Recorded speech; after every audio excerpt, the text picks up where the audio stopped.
Good afternoon. My name is Sheila Lamb, and I'm with the Virginia SBDC Network. For those of you that are not familiar with our organization, the Virginia Small Business Development Center is a partnership program between the U.S. Small Business Administration, George Mason University, and local host institutions throughout Virginia.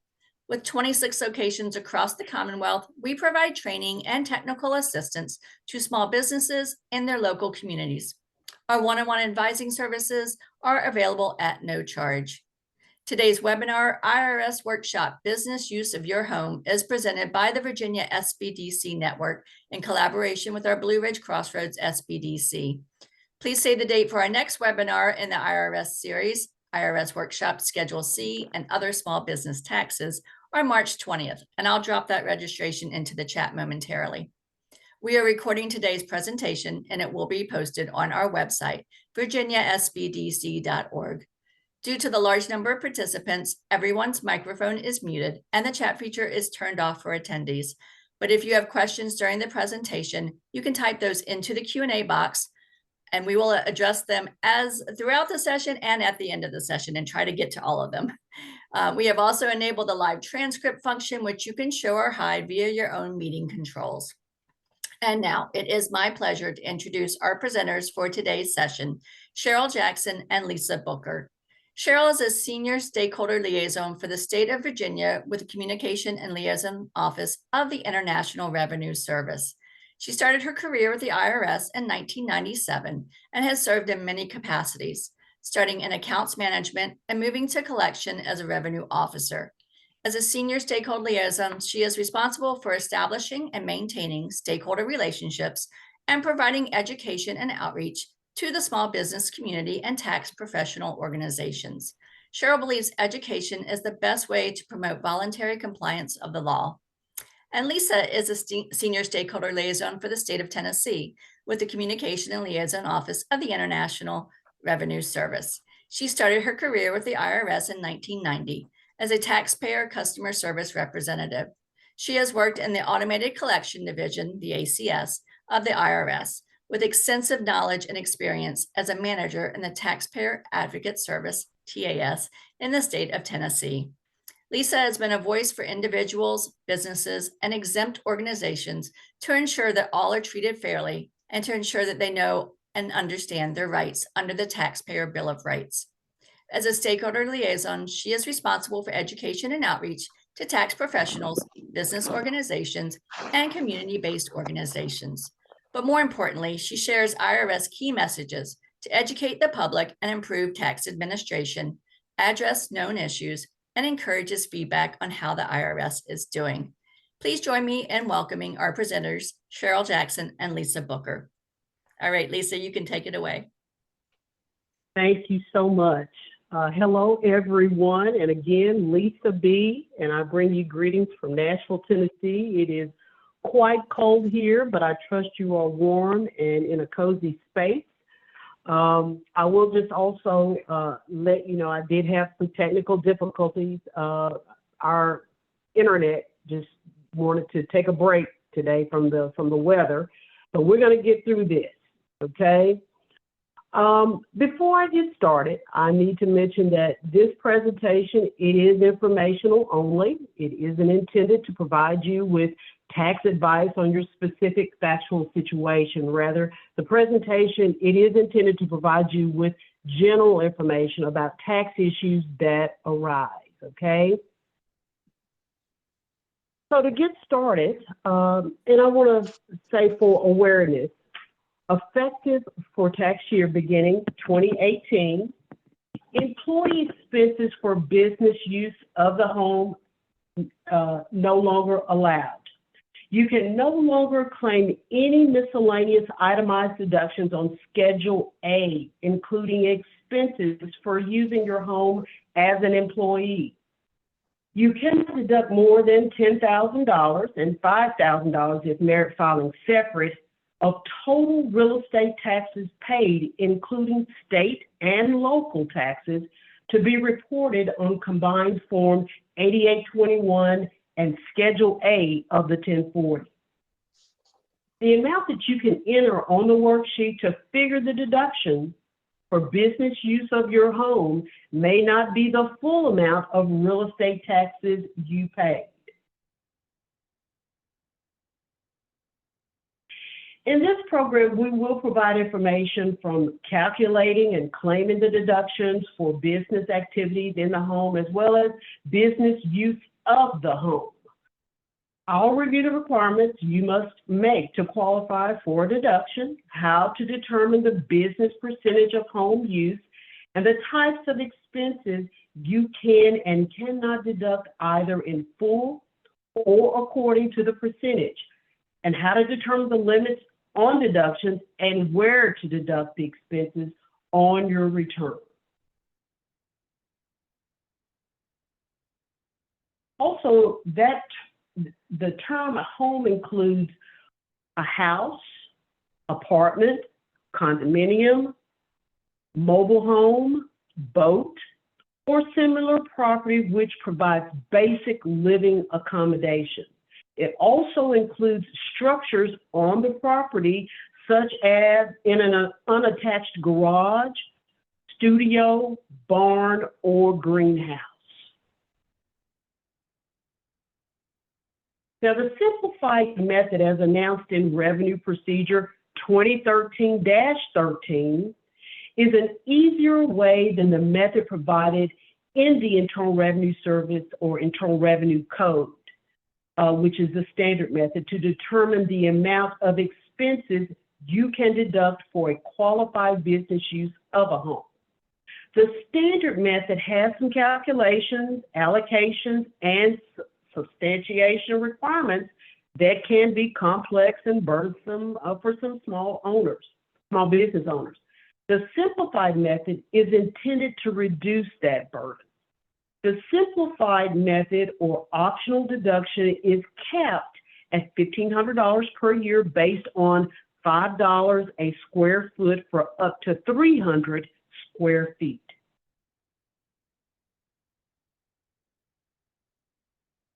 You may elect to use either the simplified method or the standard method for any taxable year. However, once you've elected a method for a taxable year, you cannot later change it to the other method for that same year. You cannot use the simplified method for a taxable year and deduct actual expenses related to the qualified business use of the home. The amount allowed as a deduction when using the simplified method is in lieu of a deduction for your actual expense.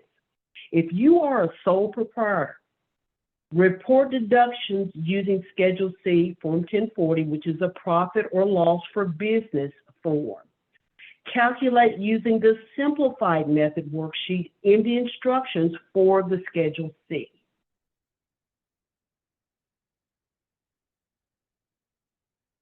Let's start with qualifying for the deduction for business use of the home. To qualify to deduct expenses related to the business use of part of your home, you must meet specific requirements. Even the deductions may be limited. To qualify to claim expenses for the business use of your home, you must meet the following tests. First, your use of the business part of your home must be exclusively used for your business. Second, it must be regular. And third, it must be for your business.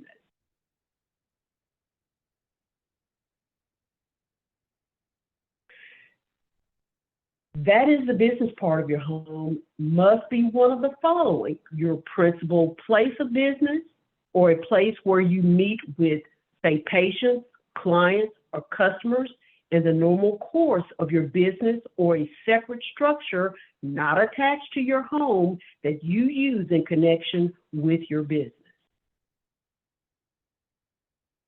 All right, it is time to test your knowledge. I hope you've been listening. All right, here we go. Ruth is a graphic designer. Her computer is in the family room, and that's where she does her design work. Her family also uses the room for recreation. So can Ruth claim a business deduction for the use of that family room? And Lisa, I'm just going to interject. And yeah, I was going to say, if everyone can just answer those questions in your head, we do have the chat feature turned off, but definitely answer them in your head and see if you get them right when she goes to the next slide. Okay, sorry for the interruption. Right. That's okay, no. All right, so the answer is no. And that's because Ruth does not use the family room exclusively for her business. She cannot claim a business deduction for its use, okay? All right. Okay, let's look at another example. Greg brews natural sodas in his garage. The garage is not attached to his house, and he uses his garage only for brewing and selling. One part of the garage is used for the brewing. Another part of the garage is where he conducts tastings and sells the soda. So does Greg meet the requirements of the exclusive use test?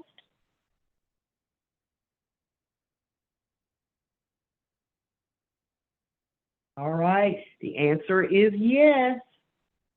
Greg can claim a deduction for the business use of his garage, and the reason is the use is exclusive, regular, and it's for his business.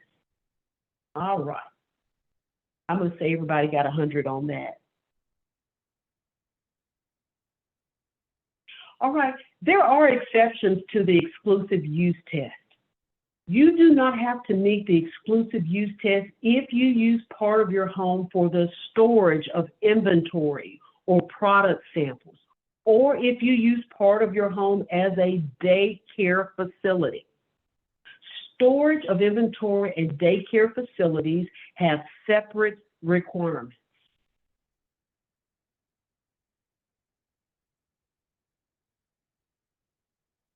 Now, the next test is the regular use test.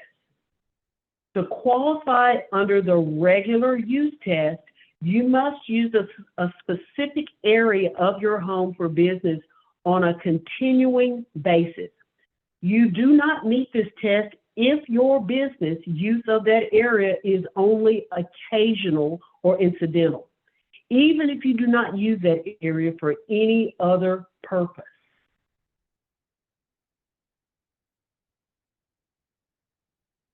All right, let's test that brain again. Let's look at this example. Tom is a painter, and he has a separate studio in his home that he sometimes paints in, but most of the time he's painting outdoors. Can he claim a business deduction for the use of his studio?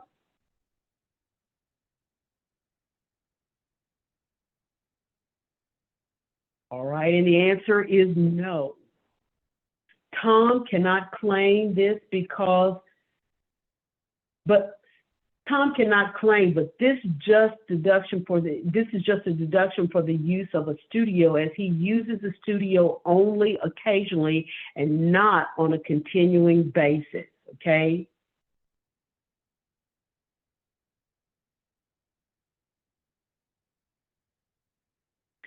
All right, the final test is the principal place of business test. You can have more than one business location, including your home, for a single trade or business. One way to qualify to deduct the expenses for the business use of your home is if your home is your principal place of business. And to determine this, you must consider all the facts and circumstances. Your home office will qualify as your principal place of business for deducting expenses for its use if you use your home office exclusively and regularly for administrative or management activities of your trade or business and have no other fixed locations where you conduct substantial administrative or management activities of your trade or business.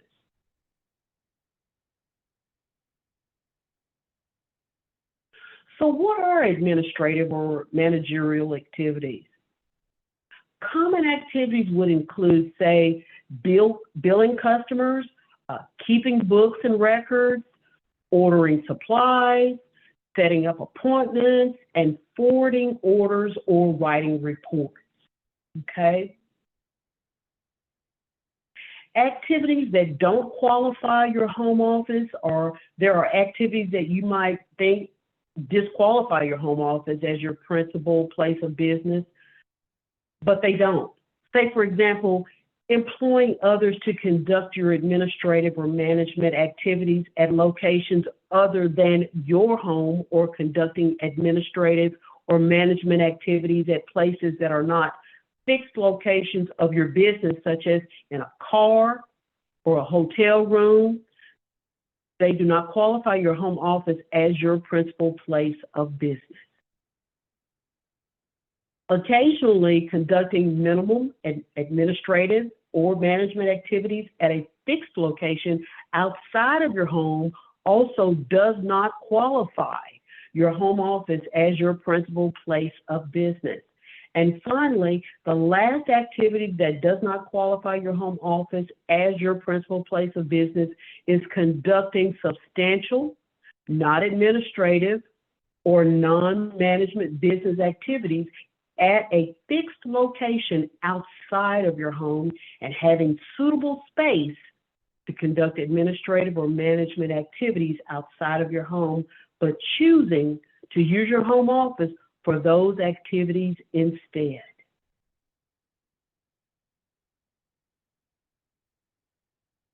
All right, we need to test that brain again. Here we go.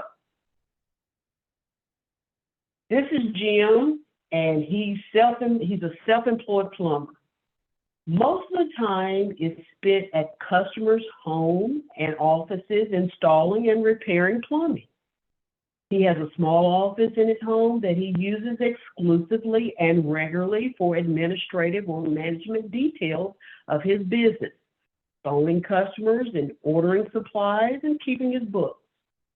Jim doesn't do his own billing. Instead, he uses a local bookkeeping service to bill his customers. So does Jim's home office qualify as a principal place of business?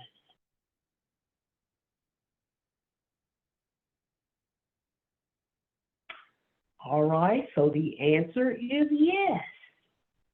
Jim's home office qualifies as his principal place of business for deducting expenses for its use.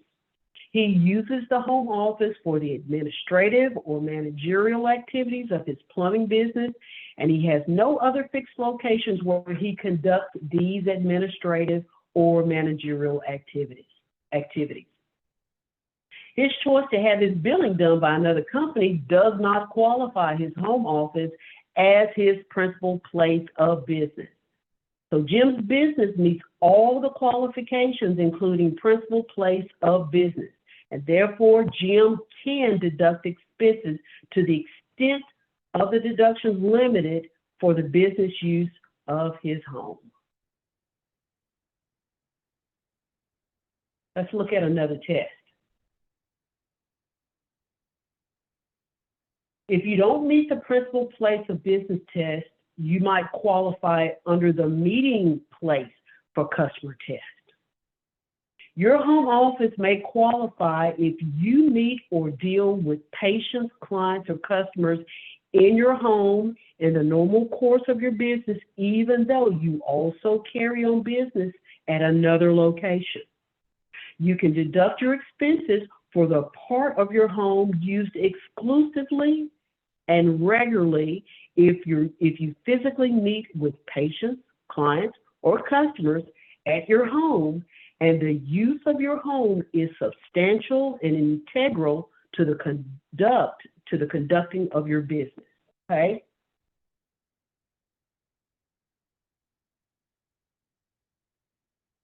All right, we're going to test some more knowledge. So this is Sarah, and she is an interior decorator. Because of all the samples and pattern books she has, it's usually better for clients to come visit her to look at samples and patterns. She has a room designated exclusively for this purpose and conducts all administrative and management functions there. Scheduling appointments, preparing design presentations, and booking the book and record keeping, okay? After clients decide on what they want, she spends the rest of the project at their home supervising the painting, the wallpapering, and the furniture placement. So does Sarah's home office qualify as a principal place of business for deducting expenses, for its use? And the answer is yes. Sarah's home office does qualify as a principal place of business for deducting expenses for its use under the meeting place for customers test. Although she carries on most of her business in other people's homes, she does meet with clients in her home in the normal course of business. All right, I am going to pause there. Cheryl, are you with me? I am. And I am ready. We're going to get started. I have already gotten everything together as far as the Q&A. What we're going to do, we have a few questions up there. We can start to answer a few of those now. Um, because I had started, but I'm on the slide. So let's just answer a few of those now, and then we'll finish up after I go through the remaining slides. How about that? Cheryl, would you like So me to read those out loud or do you want to just that would handle be all of it? awesome. Please, Okay. please, yes. Okay. So first one, I understand exclusive. I think it was talking about use of a space for the business, but what does regular mean in that context? Like regular use?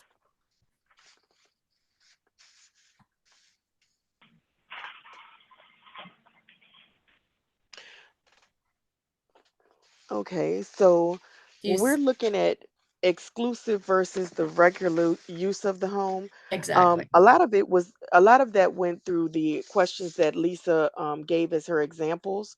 Okay. Because as far as the regular use of the home, it was consistent. Um, and and do you agree, Lisa? Yes, I do. I was going to try to go into one of the publications because it may break it down a little bit more while you're doing your presentation part of it to see if I can, Okay. I'll be able to put as far as publications into, no, I won't be able to do that. Yeah. Forgot about, How about How about the publication? Give me the publication number. Was it 587 or what was the publication number again? bear with me just a second, sure. Okay.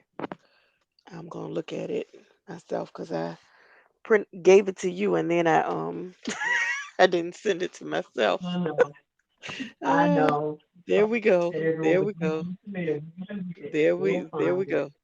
If you want, Cheryl, if you want to drop the publication number or since Lisa won't be able to into the chat, Okay. I can share it with everyone where Oh, sure. someone can see all that information. We can go on to the next question because I know we've got a Okay, lot to sure. cover. You go ahead to the Does that next sound question good? while I'm doing that. Yeah. Okay. So the question is, what if you have two businesses, but you use the same office for both? How should that look on taxes?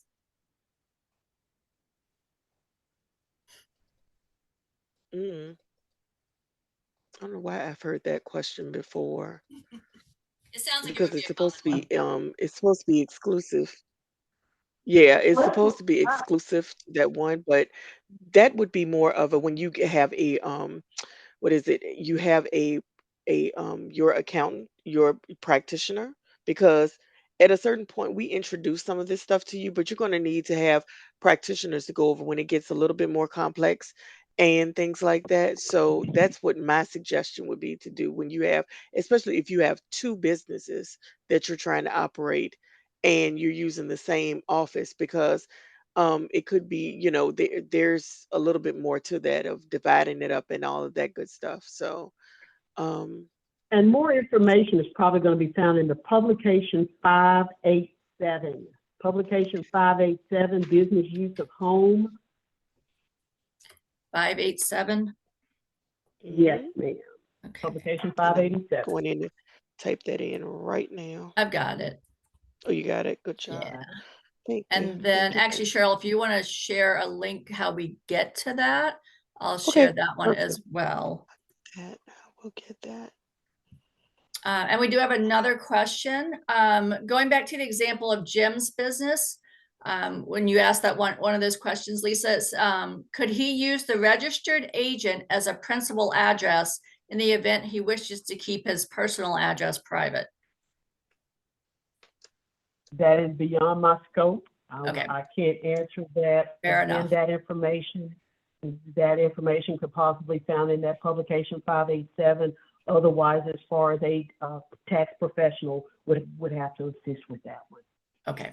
As far as a registered agent, yeah, that because I've seen many registered agents' addresses on the State Corporation Commission information where that is, not it's private, but what they end up doing, it is out there once you register. Yeah. So it is public. So yeah, Okay. let me go ahead and I'm Um, gonna put that in do you there. need to register your home in order to claim the expenses and deductions?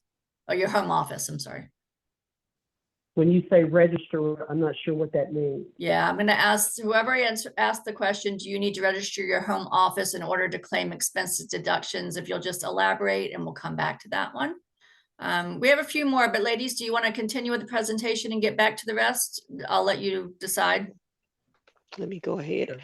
Sure. What I'm doing now is just sending that one thing you asked me to send off, Okay. and then we're gonna go ahead and get back to the presentation. Okay. And I'm gonna ask you one thing once I do that. Can you see my slides? And I don't think you can right now. No, they're So gone right now. yeah, okay, that's fine. No That's worries. that's fine. No worries. I, mhm, okay.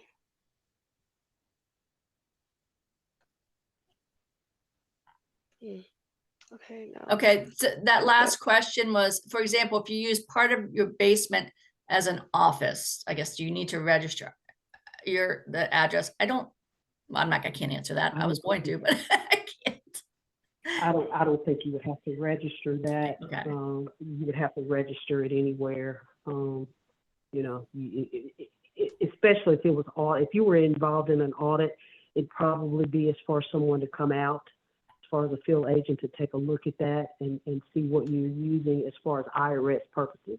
Now, as far as to register it for something as far as a state or something like that, that's something separate. You'd have to ask them. Okay, fabulous. All right, do you all want to continue on and then we'll come back to questions? Yeah, Okay. yeah. My slides went completely out, so that's why I'm kind of like back here with it. But let's see if I can get y'all up and at it again. Share and window and Hey, Lisa, can If I it's put as this question cold as to you while Cheryl's getting her slides up? sure, I use my sure. garage for storage and an office for administrative tasks. Should I have both in the same location? They use it for administrative and what else again? I'm sorry. So I use my garage for storage and an office for administrative tasks. Should I have both in the same location? So I guess they're asking if storage and administration tasks should they happen in the same location to be able to write that space off? That's not gonna that's not gonna always happen. And you've got two separate things because you can imagine that someone that is storing something at one location, they may have it stored at a totally different location and then have their office in another like separate part. So that's not going to always happen. That's why in some cases when you have a little bit more issues like that, you may need to have a someone that is working with you to come up with that because using the business use of a home is really more of a complex issue. We give you the starting point to understand that because a lot of people jump in and say that they can just automatically claim these deductions, and it's not always the case. So we give you enough to get started, and then the next thing is a tax professional when you get into having two sets of parts in the same home and all of that stuff. Although it seems like, oh, that's just an easy answer. It's not necessarily that. Okay, So all right, just to get you on the starting path with it. great. And All right, what we're gonna do, y'all can see my slides. yep. Or I'll give All you a right. separate structure test. Is that where we All are? right. And we are, yes, we are. Okay, And we are thank on you. the last test. And like I said, it's called the separate structure test. You can deduct expenses for a separate freestanding structure, such as a studio, garage, studio shed, or barn, if you use it exclusively and regularly for the business. The structure does not have to be your principal business or a place where you meet patients, clients, or customers.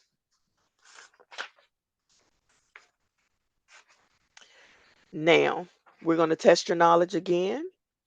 Um, we're gonna go in and start that knowledge test like we did before. Joanne builds custom designed furniture in her detached garage. But when clients and Joanne discuss the plans together, they talk in the dining room. Does her garage qualify as a separate structure? And we're gonna give you a little time to think about that.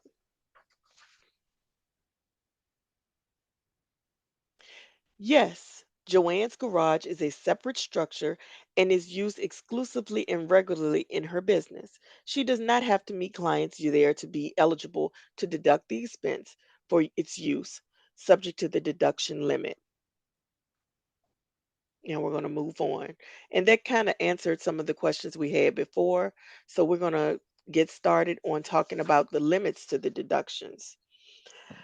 Because most home businesses are run from a part of the home rather than the whole structure, most expenses related to the business use of your home are limited to the percentage of your home used for business, also known as the business percentage. To calculate the business percentage, compare the size of the part of your home that you can use for the business to your whole house. You can use any reasonable method to determine the business percentage, but we're going to discuss two commonly used methods for figuring the percentage: the area method and the number of rooms method. To use the area method, divide the area used for the business by the total area of your home. For example, if your office is 240 square feet and your home is 1,200 square feet, your business percentage would be 20%. That is 240 divided by 1,200. Okay. Now, to use the number of rooms method, divide the number of rooms used for business by the total number of rooms in your home. You can use this method if the rooms in your home are all about the same size. For example, if you have 10 rooms in your home and you use one of them for your office, your business percentage would be 10%. That is 1 divided by 10.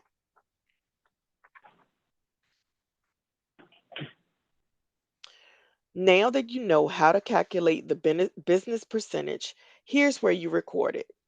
Use Part 1 of the Form 8829, Expenses for Business Use of Your Home, to calculate the business percentage of your home business.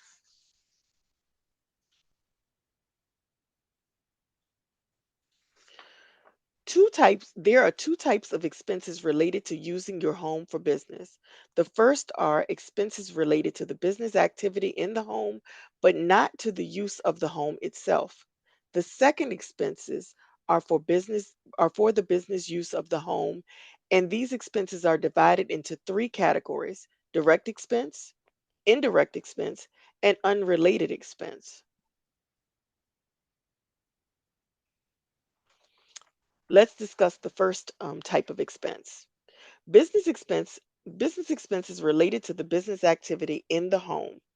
These expenses are the ordinary and necessary expenses such as advertising, business taxes, car and truck expenses, salaries, supplies, and travel. These expenses are not limited to the business use of the home percentage or the deduction limit, and they are deductible in full on the Schedule C, Form 1040, profit and loss from the business.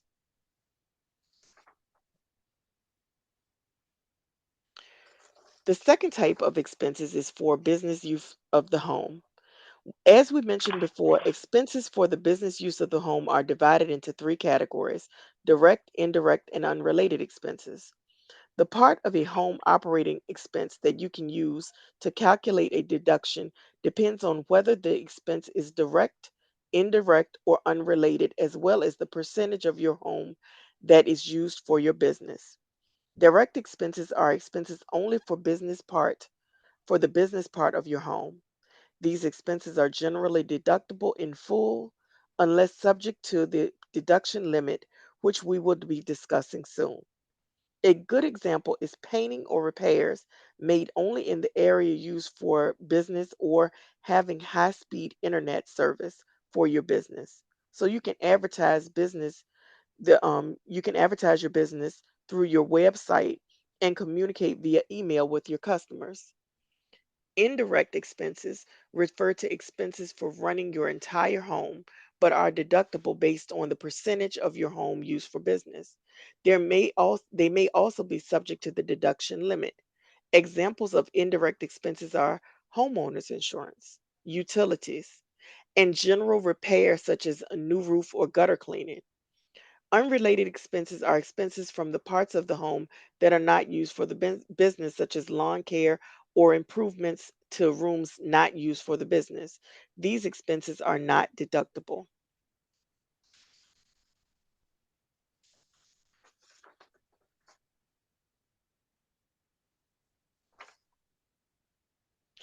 And certain expenses are deductible whether or not you use your home for business.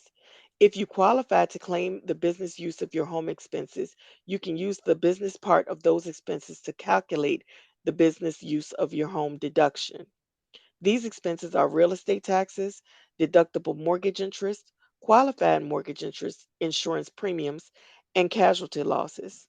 There are, however, expenses that are deductible only if you use your home for your business. These expenses generally include, but are not limited to, insurance, rent, repairs, utilities and services, and depreciation on your home. Now we're going to talk about how the deduction limits we mentioned earlier,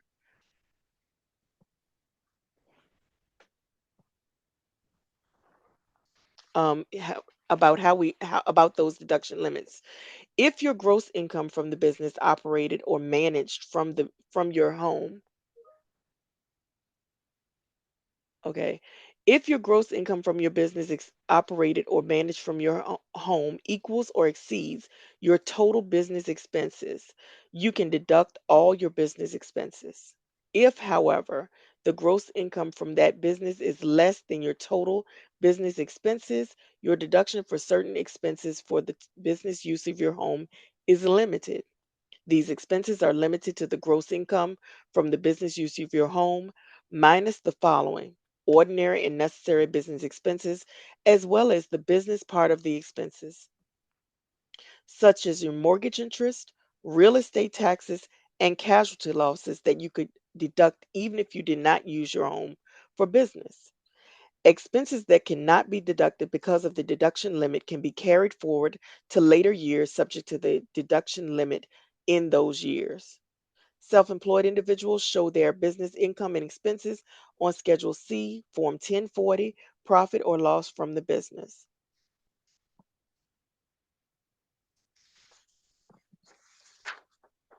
If you file Schedule C, you calculate expenses related to the business use of the home on Form 8829, expenses for business use of your home, and you report the deductible amount on Schedule C.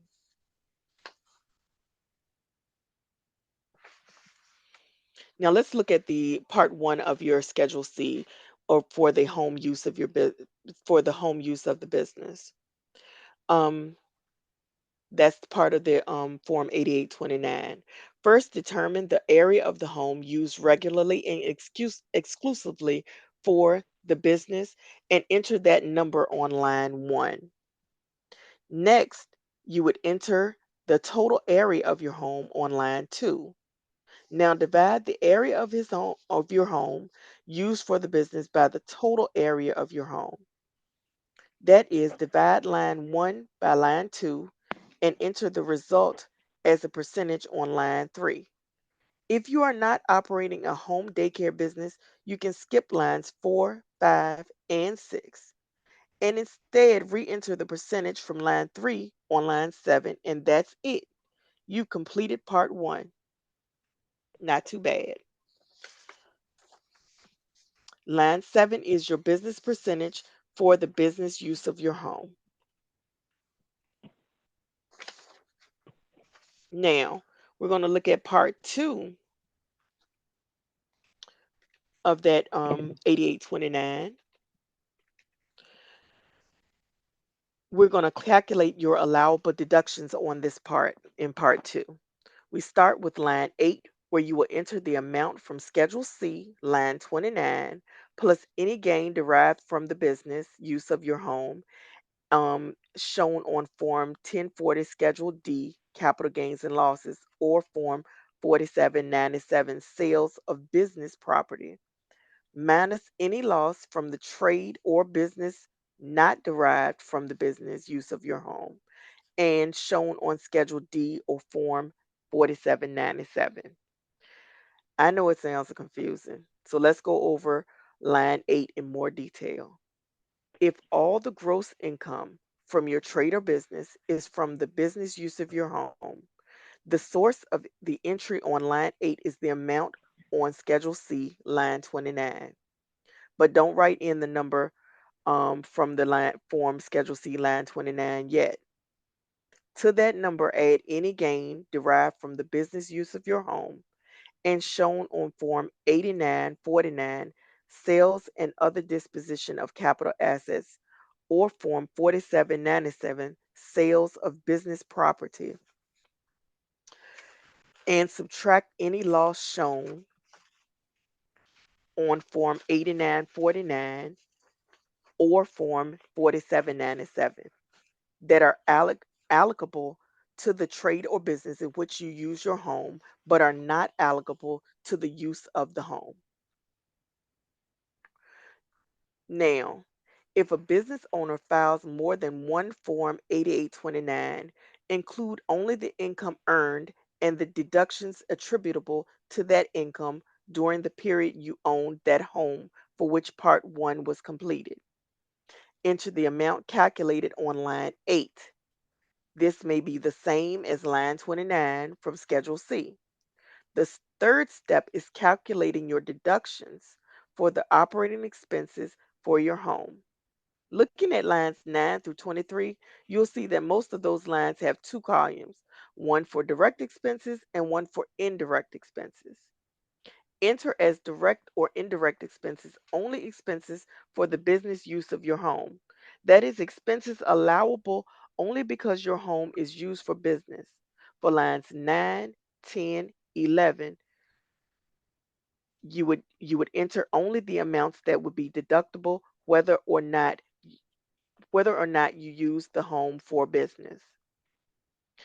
That is, amounts allowable as itemized deductions on Form 1040 Schedule A. If you do not operate a business for the entire year, you can deduct only the expenses paid or incurred for the portion of the year you can use your home for business. Other expenses not allocable to the business use of your home, such as salaries, supplies, and business telephone expenses, are deductible elsewhere on the Schedule C and should not be entered on the Form 8829. So let's go over it again, the difference between direct and indirect expenses. Direct expenses benefit only the business part of your home. They include painting and repairs made to the specific area or rooms used for the business. Enter 100% of your direct expenses on the appropriate line in column A. Indirect expenses are for keeping up and running your entire home. They benefit both the business and personal parts of your home. Generally enter 100% of your indirect expenses on the appropriate line in column B. And I'm going to point out an exception. If the business percentage of an indirect expense is different from the percentage on line 7, enter only the business part of the expense on the appropriate line in column A and leave that line in column B blank. For example, Suppose your electric bill is $800 for lighting, cooking, laundry, and television. If you reasonably estimate $300 of your electric bill for lighting and you use 10% of your home for business, enter $30 on line 20 on column A. Do not make an entry on line 20 in column B for any part of your electric bill. Line 36 is the allowable expense for business use of your home. You deduct that amount in Schedule C, line 30. We are not going to go over every line, but if you have questions on any line on this form, you can refer to the form instructions on irs.gov. And we're going to put that in the chat as well once I go through this part of it. Now, that is the Schedule C.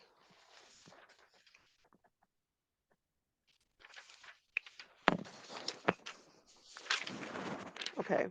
And we're going to talk about, as far as the Schedule C, you have to remember that the allowable expense from line 36 of Form 8829 is entered on Schedule C, line 30.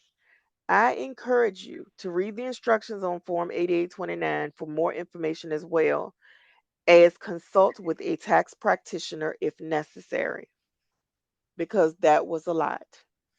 And we're going to move on for what you can't do.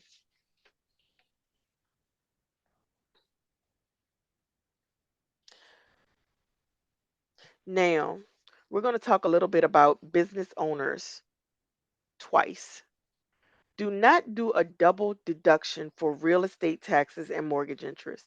If you report an amount for the business portion of the taxes and interest on the Schedule C, make sure you report only the personal portion on the Schedule A, itemized deductions. The amounts reported on the Schedule C and Schedule A should be the total interest and taxes you paid for the year. IRS publication 587, which is in the chat, business use of your home, has further information on all the above topics. Like our other publications, you can find it online on www.irs.gov.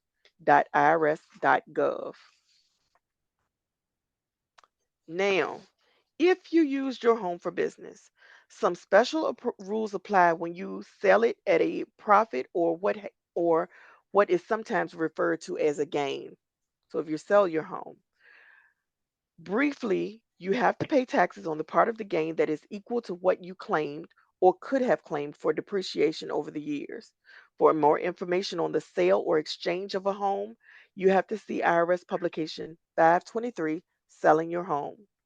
We'd also like to remind you about the importance of record keeping, which was covered in an earlier segment. Record keeping is vital when you have a home business, and you must keep records that provide the information needed to calculate the deductions for the business use of your home.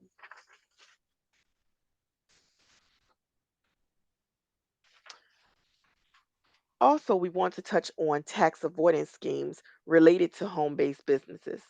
Most taxpayers with home based businesses accurately report their income and expenses while still enjoying the benefits that a home based business can offer. However, some individuals have received advice that they can operate any kind of unprofitable business out of their home and then claim personal expenses as business expenses. No matter how convincing any information you read about this might be, non deductible personal living expenses cannot be transformed into deductible business expenses. We encourage you to go to www.irs.gov for more information on how to avoid these types of schemes. Now, the next thing we're going to talk about is the simplified option and regular method. Regardless of the method chosen, these are two basic requirements to qualify for a home office deduction: the regular and exclusive use and the principal place of your business. Now, with the simplified option, the deduction for the home office use of a portion of a residence allowed only if that portion is exclusively used on a regular basis for business purposes. And with the regular method, that is the same requirement. Now, for allowable square footage of the home use for the business is not to exceed 300 square feet. But with the regular method, they just use the percentage of the home used for the business. Now, when you're using the standard $5 square foot used to determine home-based business deduction, actual expenses determined and records maintained are for the regular method. So you've got the simplified method where you use the standard $5 square foot versus the regular method where you use your actual expenses. Okay. Now, a lot of this information, I'm going to put it in the chat box about the simplified option for the home office deduction versus the regular option. And we also looked at the home related itemized deductions claimed on the Schedule A under the simplified method. But under the regular method, you use the home related itemized deductions apportioned between the Schedule A and the business schedule, Schedule C or Schedule F. For the simplified option, there's no depreciation deduction. And you can't, of course, if you don't have a depreciation deduction, you can't recapture the depreciation upon the sale of the home because you didn't do depreciation anyway. But on the regular method, depreciation deduction for a portion of the home used for the business, and you would recapture the depreciation on the gain upon the sale of the home. So you can see the simplified method versus the regular method in that. Now,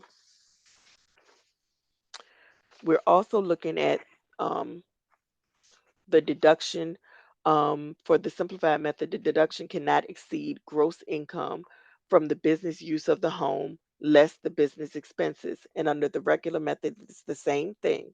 But under the simplified method, the amount in excess of gross income limitation may not be carried over. But under the regular method, that excess may be carried over.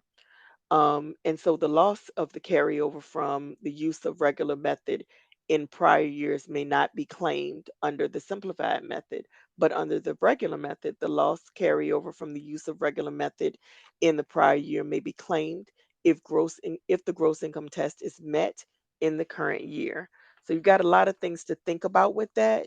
And I would suggest looking at I'm going to put in the slide again that link to the simplified method for the home office deduction once I get back on the other side. And now we're going to review what we learned. In this lesson, we discussed the requirements you must meet to qualify for the deduction for the business use of your home, how to determine the business percentage of home use, the types of expenses you can and cannot deduct either in full according to the percentage, how to determine the limits on business use of the home deductions, and where to deduct the expenses on your return. We've also briefly talked about the effect of claiming these expenses when you sell your home, record keeping requirements, and tax avoidance schemes. And we also talked about the home office deductions, two methods for claiming it using the simple method under Revenue Procedure 2013-13 or the standard regular method. So we've gotten to the end of that, and we're going to start asking questions and answering questions. And this is my contact information. It will be on the slide deck. So just so you know, you have that available as well. But I'm going to be sending quite a few items of information. And I'm going to stop sharing, and um, we're going to go to our questions. And Lisa, are you still there? I am here. She's Cheryl, I just wanted to go ahead and just mention off the top that there is a great flow chart on page 4 of the publication 587. And it gets into can you deduct business use of the home expenses? And it's a really good flow chart to help as far as the attendees to take a look at that. And then also on page 5, more than one trade or business in that publication. It gives some great information about that may be very useful to one of those questions that were asked. All right. Thank you, Lisa. And I'm going to go ahead, Cheryl and Lisa, and read some questions. You probably covered them because you covered a lot, but I don't think it's a bad idea to reiterate since we have about 30 minutes. So if you're ready, I'll go ahead and start reading some of the questions. Cool. Good. Yes, So ma'am. one of the questions, if I started getting inventory in July of 2024, but didn't get an LLC until November, which date should I use for household expenses? Wait a minute.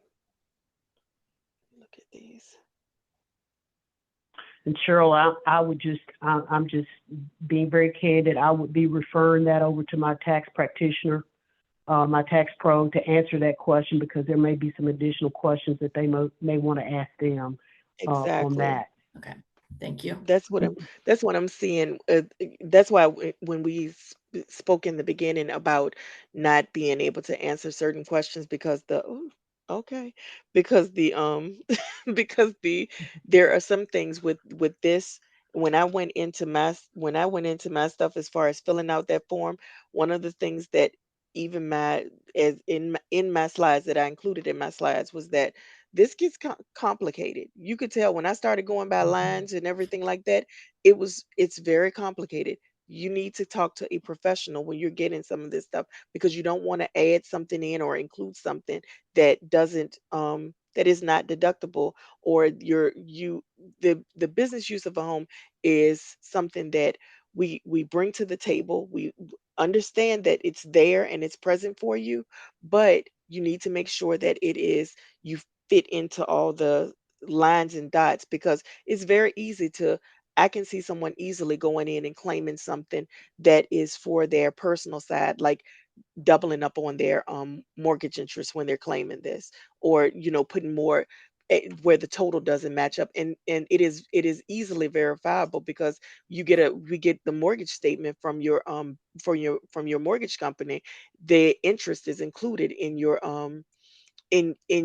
documentation, and it's sent to us, so we go in and see that number doesn't match what you've included on your return, and it doesn't add up, or it's higher than what it is. Then that's something that would be a red flag for us. So just to let you know what you're doing when you are looking at this, you need to consult a practitioner, a tax preparer, when you get deep into something like that. Okay, Thanks. that's Thank you, Cheryl. clear. Okay, so we have another question. So the question is, internet is 100% deductible, even though the rest of the household uses it too? Or do you have to just use a percentage? Wait a minute, they said it was certain expenses. When they're talking about any expenses that are household, one of the things that I definitely know and covered is that when you're talking about your household expenses, there are some things that are includable when you're talking about that there's specific use of the business, and then you have the percentage where you're looking at the total household and you include it on the percentage. The I'm not sure about the internet, but if It's it's going to be I would put included that in in the that pub. I was It's about to in that say, and I would publication look at the 587. publication, that publication Yeah, 587, Okay. and thinking about yeah. the numbers, it would go along with whatever, like your phone. If you have a phone in the home, that was included in there as also. So again, look at that publication 587 for the what is it, direct and indirect expenses. Okay. Yeah. So I'm not sure if you can answer this one, but I'll go ahead and put it out there. So if you use your home exclusively for your business, and I guess they're talking about the entire home, do cities and counties require a special permit to use your home for business? Are you able to answer that one? And I think, and I'm just going to speak up and say, as I said in the beginning, it depends on the type of business. And just like a daycare, you would have to be licensed. We wouldn't be able to answer that. That is something that, again, a tax professional would have to answer. There are more questions that have to be asked because that's a factual situation. So, again, we wouldn't want to be able to say, yes, you would be able to do that. There are other questions that go along with the questions that you're asking there are more questions that have to be asked in order to make that determination. Okay. Another question. May I use simplified method for 2024 and a regular method for 2025? Or once you choose one of the methods, do you have to stick with that?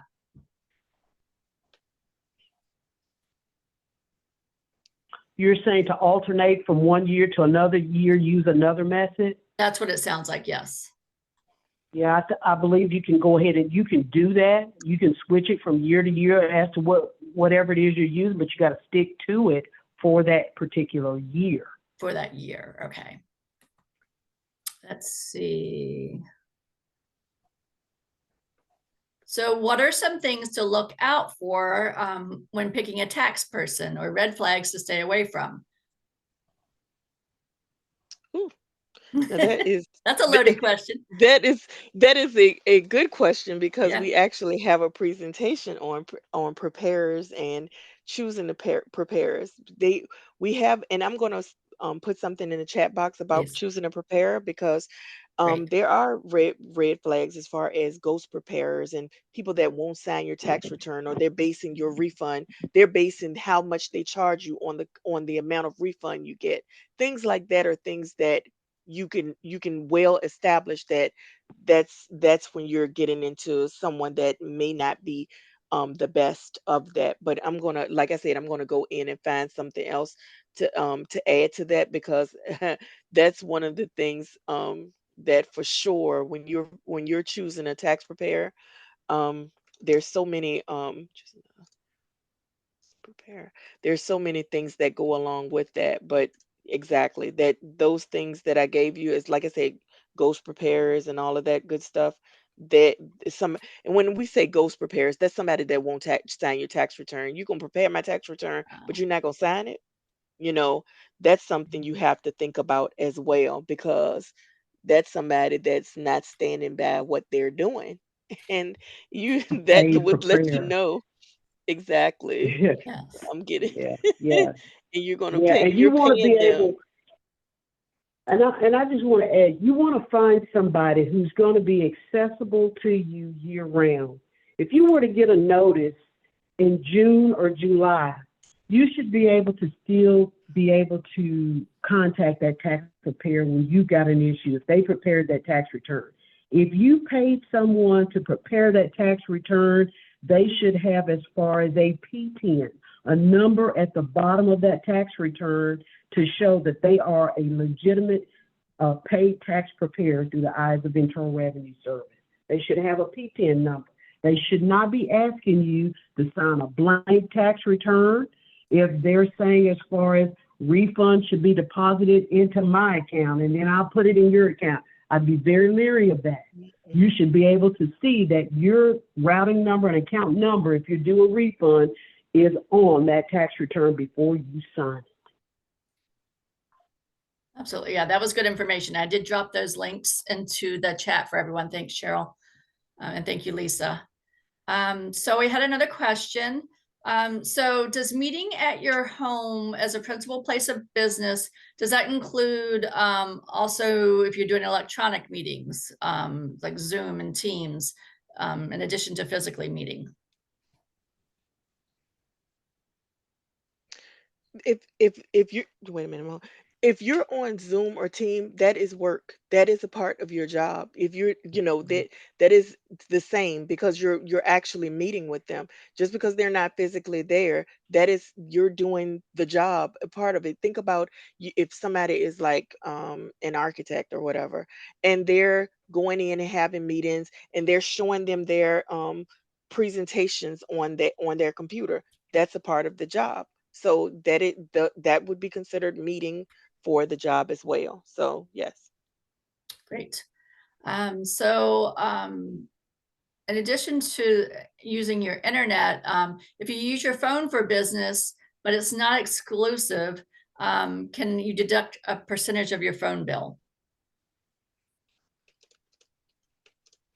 That's when you get into the Schedule C, for what you're doing as far as your expenses are concerned for your Schedule C. I would look at the instructions for your Schedule C for where you would include your phone and things like that. But if it's not exclusive for your business, I would probably talk to my practitioner as well, because Mm-hmm. the fact that this is your home phone, how much are you using, and how can you even divide up how much of the phone is being used for the percentage? Now, if you had a cell phone and that was your business cell phone with your business number, and that was how all you advertise, but you've got a house phone and everybody in the house is using that house phone, how can you divide that up between the house and the business? So that's something you would need to talk to your practitioner about as well. A lot of factual situations is what they're giving. And again, Hmm. a lot of the factual ones need to be answered by a tax professional. Okay. Yep. There you go. And okay, what we got Cheryl, are coming you up? looking through the questions too? Um, no, because if I go through the questions, I can tell what's going to happen. When you move them, I would move your stuff too. So I'm not going to throw Okay. you off. I tried that before. Okay, let's see. Okay, so you mentioned that this is another question. You mentioned that inventory is considered separately. What about tools, equipment? Is that space considered eligible to be considered deductible? Did you follow that? Mm, okay, I I did think. not. Okay, I'm going to read it one more time. I might ask Jonathan to enter that question again if it's not clear. So you mentioned that inventory is considered separately. What about tools and equipment? So I guess things that you use in the business. Is that space considered eligible to be considered deductible? I might ask Jonathan to elaborate on that question. So we'll see. We'll get back to that. Let's see. I think some of these we've answered. Okay, so I'm just going to read this question as it's written. If there is a dedicated office in my home where I work on both my entrepreneurial assignments, like Zooms, developing content, etc., but I also use it for a part-time W-2 position, is there a code that supports that for claiming it on my taxes? Mm,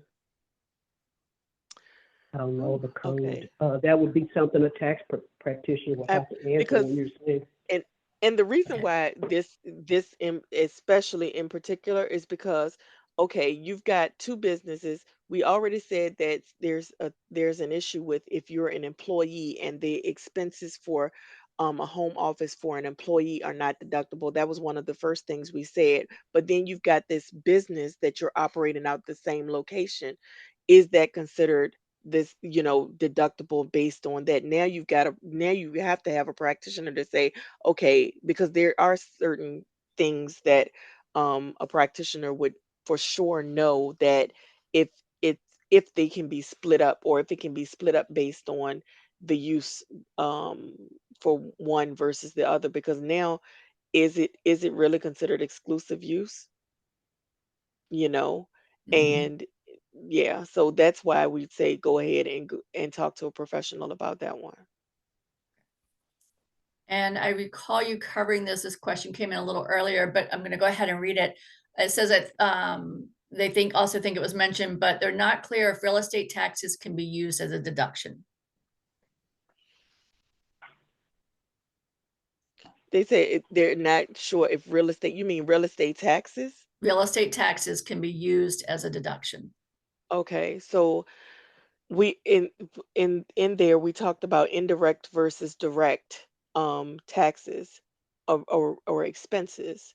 And I would what I where I would suggest doing is look at the publication 587 on those indirect taxes and go from there, as far as it is that considered a part of it, because you're looking at certain expenses that are not a part of um, the maintaining of the business. They're considered personal, but with the percentage versus the simplified, I would say go to that publication and then talk to a tax professional about it. Okay. and I'll just add it, as Yeah. I stated, in the part that I presented, it did say you cannot deduct, and I'm sure this is going to be in the publication 587. It says you cannot deduct more than $10,000 and $5,000 if merit filing separate of total real estate taxes paid, including state and local, to be reported on the combined form of 8821 and Schedule A. So you cannot deduct more than $10,000 of total real estate taxes paid. So that should be in publication 587. Okay. Exactly. So it gives you that you can, but the fact of the matter is that you are limited to the amount that you can deduct. So there you Mhm. go. Okay. We have another question. So it says, I have a home office that I use for my consulting 9 to 5, Monday through Friday. But the room also has the family's shared Wi-Fi printer, storage of kids' books and school supplies. Can I deduct a portion of my home utilities, mortgage, and insurance based on this scenario?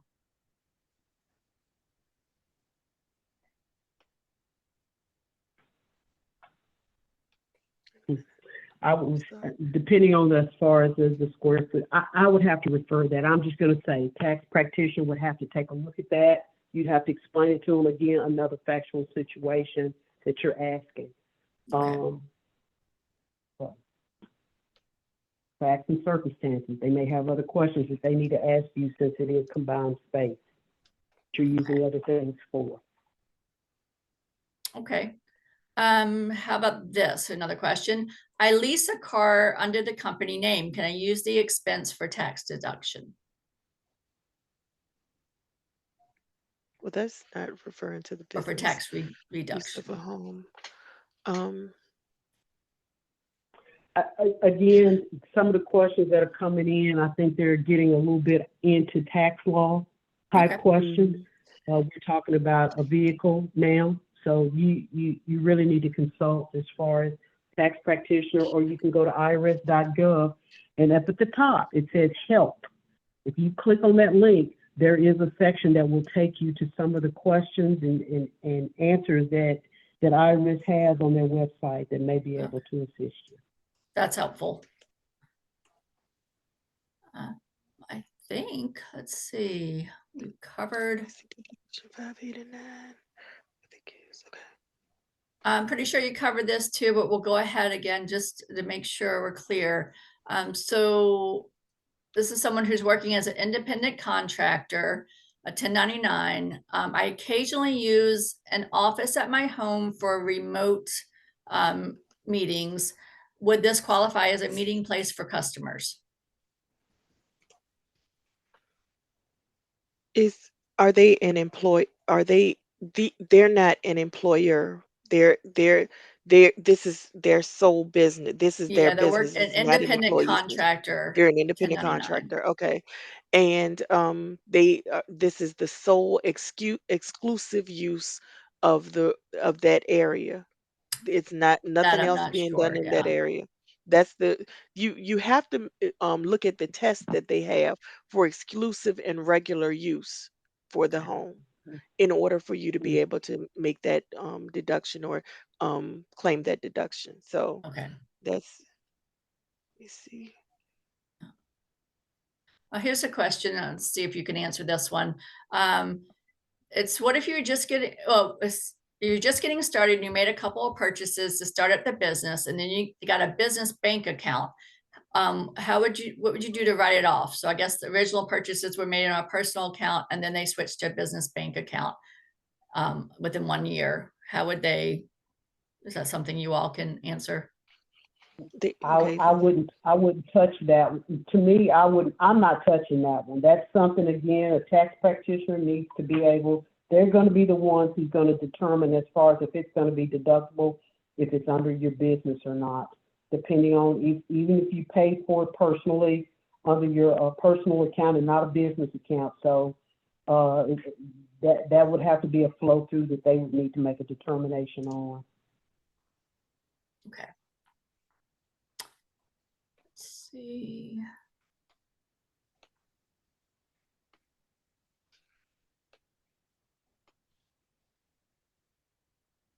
Here's a question. Do I need to rent a house under the company name? I guess to be able to write off the space. Rent a house Yeah, to live in I think and they're to wondering if work it out of? has, yeah, I'm not sure. Nancy, I'm gonna ask you either to elaborate on that question or may possibly when these slides come out, you can use the links in there to go answer that question or contact one of the IRS. Mhm. Not quite Be sure. Oh, to I live would in. So they're wanting to know if they okay. rent their house to live in, does it have to be under the company name? Whether you rent the house or purchasing your home, the business use of the home is basically for you to look at the portion of the home you have or that you're in Okay. as being deductible. That's what the whole purpose of the Right. business use of a home is. If you're renting a property, like say for example, you're going out and you're renting a mobile like a trailer to operate your business out of, and you go there, you get up every morning, you go there, you do your business, you come on home. Trailer, that property is basically the business property because you're not doing anything else in there, you're not living in there, but you're in your home. When you have a home that you're using, whether you rent it, if you've rented in the business name but you're actually living there, you company eating, living, kids coming in, all of that stuff, it's still that's not the that's business property, but you're only using whatever portion you're using in that property as part of your Mhm. business. I would I would Right. again talk to a tax professional because that's a big investment to make in order to, for to Mm. operate a business, and then to come find out that a portion of it isn't even deductible because you could have just rented it in your name, but renting it in the business name is not going to make it any different because you're actually living in it. So it's not business use for that reason. Okay. But I would, Let's, again, tax professional. I'm just saying. yeah, to be safe, yeah. Yeah. Yeah. Okay, so the next question is, so this person, I'm going to read the question as is, and if that doesn't make sense, I'll try to break it down. So I used one of the rooms in my home to ship products. So they have an online business, and I had to, actually, I'm going to skip that part.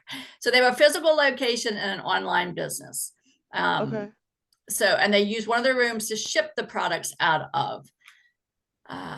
So are they qualified to use that room as to write it off as for their business because they use it just to ship out of?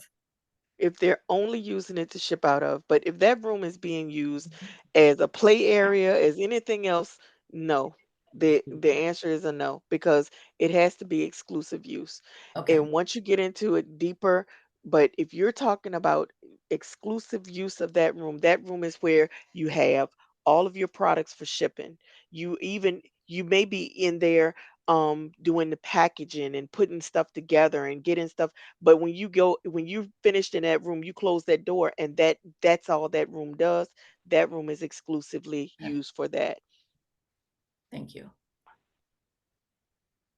I think everything else has been covered. Ladies, do you have any last words of wisdom for us? Well, from my perspective, my biggest thing is when you're getting into deep in with the business use of a home, seek out a tax professional. That's the best advice we can give you. Correct. Be vigilant in searching through and looking online at irs.gov. I've put in the FAQs about the frequently asked questions about the simplified method. I've also included the publication 587, but once it gets too deep and you're feeling having any level of confusion, by all means, get a professional. He's a professional. I'm with you, Cheryl. Yep. Well, all Ditto. right. Great.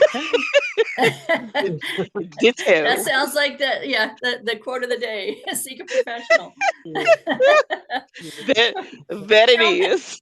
Cheryl, can I ask you to come bring your camera back on for us? Oh, Not most to, I know definitely. Lisa, you I've been, can't. the reason why Cheryl it turned her camera off is because I didn't want y'all to see me going in That's Kermit the Frog mode, and so I just I knew that. That's why I didn't ask sooner. We did not Um, want to do that to you, and you did not need to see all of that. It was all it right. was a mess. So we have 8 minutes. So if there are any other questions, while we still have these ladies' brains to pick, go ahead and drop them in quickly to the Q&A. And if we don't have any more questions, then I think we've spent this hour and a half well. A lot of information to share. Love it. Yeah, so I don't see anything dropping in. I'm going to go ahead and wrap us up. I want to thank Cheryl and Lisa for all their wonderful wealth of information that they shared. So someone is asking about tax preparers. Did we share that in the chat? I They've had did. some I bad sent in experiences with tax choosing. professionals. Did we share? I think you said there was something we could share, I Cheryl. sent. Share I that. gave you the choosing a preparer. Yep. Then And yeah. if truth be known, there is another area for um reporting a preparer. If you feel like you're Ah, yeah, we got it. We got a that little would bit be of good to everything on here. share, right? I mean, because Let's no one see. else wants to have to go through that. Yeah, exactly. It's a lot to it. I'm kind of looking on here to see reporting a tax preparer. It may be, I think it might be in that notice that when I gave you the information about the preparers, I Okay. think the that was included in there also. And Okay. when when you scroll down in there, it's in there. So Okay. Great. Um, okay. So let's see. We had another question. So I am paying business taxes for furniture and the equipment I use for my business. What happens with those items once you close the business? Do you report them as a loss? when you close out a business, and what type of equipment is it, like their Um, equipment?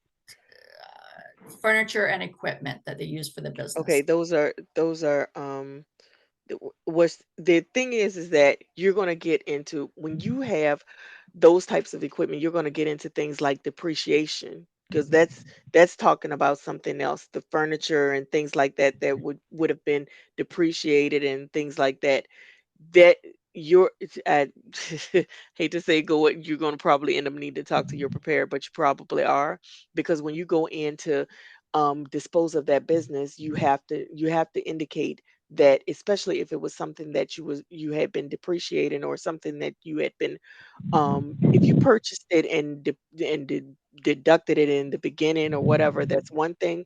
But if you've been depreciating over time, you'd want your preparer to be involved in closing everything out for you, and making sure that you're disposing of it in the right way on your tax return. Like, you may have given it to charity, but you've got to notate that on your return in the right way. So Okay. And they that's when did you say, get into yes, that. that depreciation is considered in the annual taxes.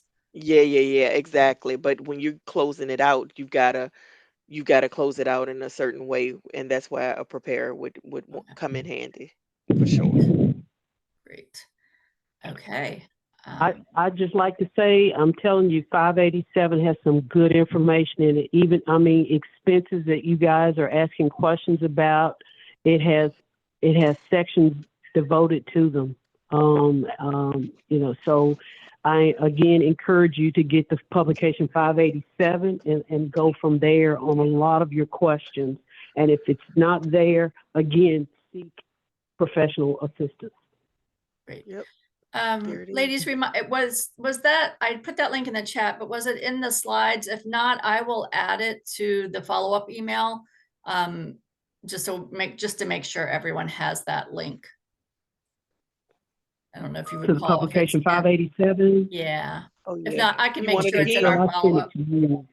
I'll put it in there again. You talking about putting it in the chat? I No, sure I just can. wondering if it was in the Publication. slides when we I'm share trying to those. think. I thought it was, but it may Okay, not have been. What I'm going to do is I'm going to send you a resource document to go with it, and it's going to that is have great. That 4 or is 5 of ideal. links Yes, that you need. So fabulous. yeah, and that I will include that. publication 587 is included in there.